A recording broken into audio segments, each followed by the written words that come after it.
বৰ্ষাপাৰাত লজ্জাজনক পৰাজয় ভাৰতৰ দক্ষিণ আফ্ৰিকাৰ বিৰুদ্ধে দ্বিতীয় টেষ্টতো শোচনীয় পৰাজয় টিম ইণ্ডিয়াৰ 408 ৰানৰ ব্যৱধানত পৰাস্ত হ'ল ভাৰত 25 বছৰৰ পাছত ভাৰতৰ মাটিত দক্ষিণ আফ্ৰিকাৰ শৃংখলা দখল গুৱাহাটীৰ টেষ্ট হাৰমাৰৰ 9টা উইকেট দখল অৱশেষত শোচনীয় পৰাজয় বৰণ কৰিবলগীয়া হ'ল টিম ইণ্ডিয়াই ইডেন গাৰ্ডেনৰ পৰাজয়ৰ ধাৰাবাহিকতা অব্যাহত ৰাখিল বৰ্ষাপাৰাৰ ক্ৰিকেট গ্ৰাউণ্ডত প্ৰথমবাৰৰ বাবে ইতিহাস ৰচনা কৰি বৰ্ষাপাৰাত টেষ্ট ক্ৰিকেট অনুষ্ঠিত হৈছিল ভাৰতৰ মাটিত দক্ষিণ আফ্ৰিকাই দখল কৰিলে টেষ্ট শৃংখলা অতি লজ্জাজনক পৰাজয় বৰণ কৰিলে টিম ইণ্ডিয়াই 408 ৰানৰ বৃহৎ ব্যৱধানত পৰাস্ত হ'ল টিম ইণ্ডিয়া 25 বছৰৰ পাছত এয়া ভাৰতৰ মাটিত দক্ষিণ আফ্ৰিকাৰ শৃংখলা দখল 2000 চনত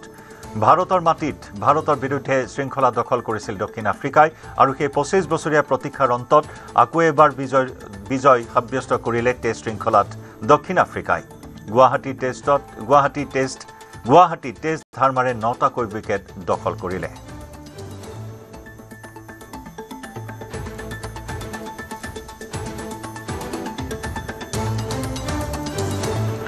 গুৱাহাটী টেষ্টৰ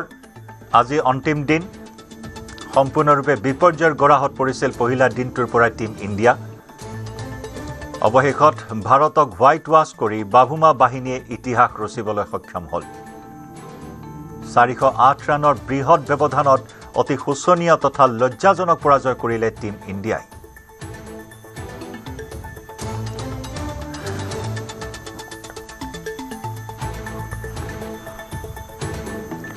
আমাৰ হতিত সাংবাদিক মৃদুপৱন বৰাৰ সৈতে আমি সংযুক্ত হৈছো নিউজ ৰুমৰ পৰা পোনপটীয়া সম্প্ৰচাৰত মৃদুপৱন অতি লজ্জাজনক অতি শোচনীয় এই পৰাজয় যি নেকি প্ৰথমবাৰৰ বাবে বৰ্ষাপাৰাত টেষ্ট ক্ৰিকেট অনুষ্ঠিত হ'ল ক্ৰিকেট অনুৰাগীসকলেও যথেষ্টখিনি এই মুহূৰ্তত হতাশ হৈছে টিম ইণ্ডিয়াৰ এই প্ৰদৰ্শনক লৈ গৌতম গম্ভীৰৰ যি সম্পৰীক্ষা সেয়া চূড়ান্ত ৰূপত আকৌ এবাৰ ব্যৰ্থ হ'ল চাওক যে এই বৰ্ষাপাৰাত যেবাৰ যি টেষ্ট আচলতে আছিলে এয়া অসমৰ বাবে এটা ঐতিহাসিক ক্ষণ আছিল আৰু অসমত প্ৰথমবাৰৰ কাৰণে এটা নতুন যুগৰ সূচনা হ'ব বুলি কৈছিলে কিন্তু এই ধৰণৰ এটা ফলাফল আশা কৰা নাছিলে যে গৃহভূমিৰ ষ্টেডিয়ামত বহি অসমৰ দৰ্শক অসমৰ যিসকল ক্ৰিকেট প্ৰেমী বা অনুৰাগী তেখেতসকলে এই ধৰণৰ এখন মেচ চাবলৈ পাম বুলি বা এইটো আশা কৰা নাছিলে অৰ্থাৎ এক প্ৰকাৰ যদিও সপোন পূৰণ হ'ল যে গৃহভূমিৰ ষ্টেডিয়ামৰ বা গেলাৰীত বহি খেল চোৱাৰ বা টেষ্ট মেচ উপভোগ কৰাৰ কিন্তু এই সপোনত আচলতে এই যিটো পৰাজয় এক প্ৰকাৰ বহুতক নিৰাশ কৰিলে বা এটা হতাশজনক প্ৰদৰ্শন দাঙি ধৰিলে টিম ইণ্ডিয়াই বিশেষকৈ এইটো ক'ব লাগিব যে 2000 চনতে দক্ষিণ আফ্ৰিকাৰ বিৰুদ্ধে ক্লিন ছুইপৰ সন্মুখীন ক্লিন ছুইপ হৈছিল টেষ্টত আৰু এই সুদীৰ্ঘ 25 বছৰৰ পিছত আজি আকৌ টেষ্ট মেচত টেষ্ট শৃংখলা দুখনীয়া যি টেষ্ট শৃংখলা তাত ক্লিন ছুইপ হ'ব বা হোৱাইট ৱাছৰ সন্মুখীন হ'ল ভাৰত অৰ্থাৎ যি ইডেন গাৰ্ডেনত যেনেধৰণে পৰাস্ত হৈছিল ভাৰত আৰু একেধৰণে দেখা গ'ল যে ইডেন গাৰ্ডেনৰ যিটো ব্যৰ্থতা তাতকৈ যেন আৰু একো ওপৰতহে প্ৰদৰ্শন কৰি সেই ব্যৰ্থতাৰ ধাৰাই অব্যাহত থাকিলে বৰ্ষাপাৰাত 408 ৰান কোনো কম ৰানৰ ব্যৱধান নহয় 408 ৰানৰ বিশাল ব্যৱধানত আচলতে পৰাস্ত হ'ল টিম ইণ্ডিয়া বা ঋষভ পন্ত বাহিনী আৰু ঋষভ পন্ত তেওঁ প্ৰথমখন অধিনায়ক হিচাপে প্ৰথমখন টেষ্ট আছিল তেওঁৰ সেই যিটো যাত্ৰা অধিনায়ক হিচাপে টেষ্টৰ যি যাত্ৰা সেয়াও সুখকৰ নহ'ল অৰ্থাৎ ভাৰতীয় দলত বৰ্তমান যিগৰাকী প্ৰশিক্ষক গৌতম গম্ভীৰ বিভিন্ন সমালোচনাৰ সন্মুখীন হৈছে বিশেষকৈ ইডেন গাৰ্ডেনত পৰাস্ত হোৱাৰ পিছত তেওঁ সমালোচনাৰ সন্মুখীন হৈছিল এতিয়া বৰ্ষাপাৰাতো এই যিটো লজ্জাজনক পৰাজয় বা যিটো এটা সহজ আত্মসমৰ্পণ দক্ষিণ আফ্ৰিকাৰ বিৰুদ্ধে ইয়াৰ পিছত এতিয়া প্ৰশিক্ষক গৌতম গম্ভীৰৰ যিটো চাকৰি বা তেওঁৰ যিটো প্ৰশিক্ষকৰ দায়িত্ব সেই প্ৰশিক্ষকৰ দায়িত্ব থাকিব নে নাথাকে এয়াও এক প্ৰশ্নবোধকৰ মাজত আহি পৰিছে কাৰণ শেহতীয়াকৈ দেখা পোৱা গৈছে যে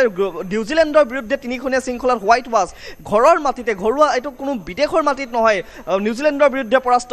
হোৱাৰ পিছত এইবাৰ দেখা গ'ল যে দক্ষিণ আফ্ৰিকাৰ বিৰুদ্ধে আৰু যি টিম ইণ্ডিয়াক কোৱা হয় যে স্পিন বলিং খুব সহজতে খেলিব পাৰে সেই টিম ইণ্ডিয়াক আচলতে স্পিনাৰে দক্ষিণ আফ্ৰিকাৰ এগৰাকী স্পিনাৰে আচলতে পানী খুৱাই দিয়াৰ নিচিনা হৈছে যে এটা যিগৰাকী হাৰ্মাৰ নামৰ যিগৰাকী স্পিনাৰ তেওঁ 9টাকৈ উইকেট প্ৰথম ইনিংছত 3টা উইকেট আৰু দ্বিতীয় ইনিংছত 6টা উইকেট আজি যেতিয়া অন্তিম দিনৰ যেতিয়া বেট ধৰিবলৈ আৰম্ভ কৰিলে প্ৰথমৰ পৰাই আচলতে স্পিনাৰৰ যিটো যাদুকৰী বলিং সেই যাদুকৰী বলিঙে যেন এক প্ৰকাৰ ভাৰতীয় বেটিঙৰ যিটো স্তম্ভ বা বেটিং অৰ্ডাৰ সেই বেটিং অৰ্ডাৰ টচ কৰি পেলালে আৰু তাৰ প্ৰতিফলন ঘটিলে কোনো এগৰাকী বেটছমেন অধিনায়ক ঋষভ পন্তেই হওক বা আপোনাৰ ধ্ৰুৱ জুৰেলে হওক তাৰ পৰৱৰ্তী সময়ত জাদেজাই কিছু সময় নিজৰ ধৈৰ্যশীল বেটিঙেৰে এটা সংগ্ৰামী ইনিংছ আগুৱাবলৈ চেষ্টা কৰিলে কিন্তু জাদেজাক এগৰাকী যোগ্য সংগীৰ প্ৰয়োজন আছিল সেই সময়ত সেই যোগ্য সংগী দিবলৈ যিবিলাক খেলুৱৈ আছিল তেওঁলোক যেন ব্যৰ্থ হ'ল অধিনায়কৰ কথাই কোৱা যায় নীতিশ কুমাৰ ৰেড্ডী যিগৰাকী অলৰাউণ্ডাৰ হিচাপে গুৰুত্ব প্ৰদান কৰি থকা হৈছে সেইগৰাকী নীতিশ কুমাৰ ৰেড্ডী প্ৰথমখন মেচতো ব্যৰ্থ দ্বিতীয়খন টেষ্টতো ব্যৰ্থ অৰ্থাৎ যিটো এইটো ধৰণে এটা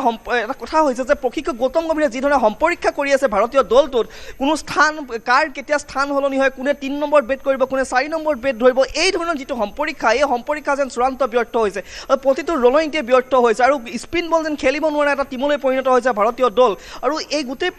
এইবিলাকে আচলতে এই যিটো বৰ্ষাপাৰাৰ আজিৰ যিখন ফলাফল এই বৰ্ষাপাৰাৰ ফলাফলক আচলতে দেখা গ'ল যে ইয়াৰ প্ৰতিফলন ঘটিছে যি দক্ষিণ আফ্ৰিকাই বৰ্ষাপাৰাৰ উইকেটত বলিঙো কৰিব পাৰে ভাল বেটো ধৰিব পাৰে সেই দক্ষিণ আফ্ৰিকাৰ বিৰুদ্ধে ভাৰতীয় দল কিন্তু বলিঙতো ব্যৰ্থ বেটিঙতো ব্যৰ্থ এটা চূড়ান্ত চবফালে ব্যৰ্থ আচলতে কোনোফালে এটা ফালেও ভাল এটা প্ৰদৰ্শন কৰিব নোৱাৰিলে ইয়াৰ নিঃসন্দেহে ভাৰতীয় ক্ৰিকেট প্ৰেমীসকলৰ বাবে হতাশজনক এটা প্ৰদৰ্শন ভাৰতীয় ক্ৰিকেটৰ ইতিহাসত এটা অন্তত এটা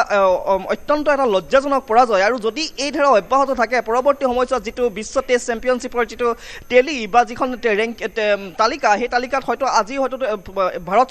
চতুৰ্থ স্থানত আছিলে 4th পজিশ্যনত আছিলে এতিয়া হয়তো আজিৰ পৰাজয়ৰ পিছত হয়তো ভাৰতৰ স্থান পঞ্চমলৈ যাব কাৰণ পাকিস্তান আগলৈ অহাৰ কথা আছে আৰু যদি এয়াই হৈ থাকে হয়তো বিশ্ব টেষ্ট চেম্পিয়নশ্বিপৰ খিতাপ দখল কৰিবৰ কাৰণে যি ধৰণৰ সপোন এতিয়ালৈকে ভাৰতীয় দলৰ পূৰণ হোৱা নাই এইবাৰো যেনে এই সপোন পূৰণত বহু দূৰতে আছে ভাৰতীয় দল আৰু যদিহে গৌতম গম্ভীৰে কোনো শুধৰণি নকৰে বা গৌতম গম্ভীৰৰ ভৱিষ্যত কি হ'ব সেয়াও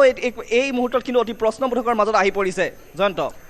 মৃদু পৱন ইতিমধ্যে আপুনি উল্লেখ কৰিছে যে অনাগত সময়ছোৱাত এতিয়া ৰেংকিঙৰ ক্ষেত্ৰত অৱনমন হ'ব ভাৰতৰ স্থান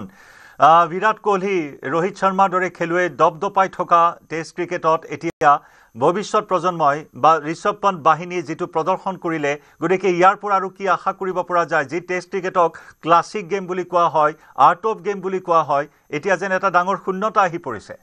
হয় সেইটো এটা দলত যিটো স্পেচিয়েলিষ্ট বেটাৰ লাগে আপোনাৰ যিটো এটা টেষ্ট দলত যিটো স্পেচিয়েলিষ্ট বেটাৰৰ প্ৰয়োজন হয় সেইটোত মাত্ৰ গৌতম গম্ভীৰে 3জন বেটাৰ স্পেচিয়েলিষ্ট বেটাৰ লৈ খেলিবলৈ বিচাৰিছে বা বিশেষকৈ গুৰুত্ব প্ৰদান কৰিছে অলৰাউণ্ডাৰক দলত ইমানবিলাক অলৰাউণ্ডাৰৰ কিয় প্ৰয়োজন নীতিশ কুমাৰ ৰেড্ডী ৱাশ্বিংটন সুন্দৰ ৰবীন্দ্ৰ জাদেজাকে ধৰি 5গৰাকী তেওঁ অলৰাউণ্ডাৰক তেওঁ লগায় আৰু কোনোবা এজন বেটাৰ 4 নম্বৰ স্থানত কোন থাকিব বা 3 নম্বৰ স্থানত বেট ধৰিব কোন হ'ব অপেনাৰ কোন জুটি কোন হ'ব এই ধৰণৰ কোনো ধৰণৰ নীতি নিয়ম নাই বা এটা পৰিকল্পনা নাই কোনো এগৰাকী টেষ্ট যদি আগৰখন মেচত ব্যৰ্থ হৈছে দ্বিতীয়খন টেষ্টত তেওঁক বহুৱাই দিছে বা তেওঁৰ স্থান পৰিৱৰ্তিত হৈছে এই সম্পৰীক্ষাবিলাকে আচলতে ভাৰতীয় টেষ্ট দলৰ এই যিটো ব্যৰ্থতা এই ব্যৰ্থতাটোক যেন ক'ৰবাত নহয় ক'ৰবাত সহজ কৰি তুলিছে এয়া এক প্ৰকাৰ দলটোৰ কাৰণে ভাল দিশ নহয় আৰু ডাঙৰ কথাটো হৈছে যে টি20 বা এদিনীয়াৰ যিটো ফৰ্মেট আৰু টেষ্টৰ মাজত কিন্তু ডিফাৰেঞ্চ আছে পাৰ্থক্য আছে যি টেষ্টে আচলতে যিটো ধ্ৰুপদীৰ ক্লাছিক যিটো ক্ৰিকেট বুলি কোৱা হয় বা ধ্ৰুপদী ইনিংছত খেলিব পৰা ক্ৰিকেটাৰ লাগে যিটো সময়ত ভাৰতীয় দলত শচীন তেণ্ডুলকাৰ VVS লক্ষ্মণ ৰাহুল দ্ৰাবিড়ৰ দৰে প্লেয়াৰ আছে তাৰ পৰৱৰ্তী সময়ত অজিংক্য ৰাহানে চেতেশ্বৰ পূজাৰা হনুমান বিহাৰীৰ দৰে প্লেয়াৰ আছিল এইসকল প্লেয়াৰক আঁতৰি পৰৱৰ্তী সময়ত বিৰাট কোহলি আহিলে ৰোহিত শৰ্মা আহিলে কিন্তু এই যিসকল তাৰকা বা এইসকল যিবিলাক টেষ্টৰ আচলতে নিৰ্ভৰযোগ্য বেটছমেন সেই নিৰ্ভৰযোগ্য বেটাৰসকলৰ যেন এতিয়া যি অভাৱ সেই অভাৱ ভাৰতীয় দলত পৰিছে আৰু এই স্থান এতিয়া কোনে ল'ব পাৰিব এতিয়া দেখা পোৱা গৈছে যে যশস্বী জয়ছোৱাল যিগৰাকী অপেনাৰ বেটাৰ তাৰ পৰৱৰ্তী সময়ত যদি কিছু পৰিমাণে চোৱা যায় আপোনাৰ শুভমান গিল এই 2-এজন বেটাৰক বাদ দি কিন্তু বাকী কাৰো ওপৰত নিৰ্ভৰযোগ্য বা এটা ভাল টেষ্ট ইনিংছ খেলিব বুলি ক'ব পৰা নাযায় কোনো এজন বেটাৰে যদি নীতিশ কুমাৰ ৰেড্ডীয়ে অষ্ট্ৰেলিয়াতে এটা ইনিংছ ভাল খেলিছে তাৰ পৰৱৰ্তী সময়ত কোনো টেষ্টতে তেওঁ এটা ভাল ইনিংছ খেলিব পৰা নাই মৃদু পৱন অৱশেষত বৰ্ষাপাৰা ষ্টেডিয়ামতো চূড়ান্ত ৰূপত মুখ ঠেকেচা খালে টীম ইণ্ডিয়াই এয়া অতি লজ্জাজনক পৰাজয় টীম ইণ্ডিয়াৰ বাবে ধন্যবাদ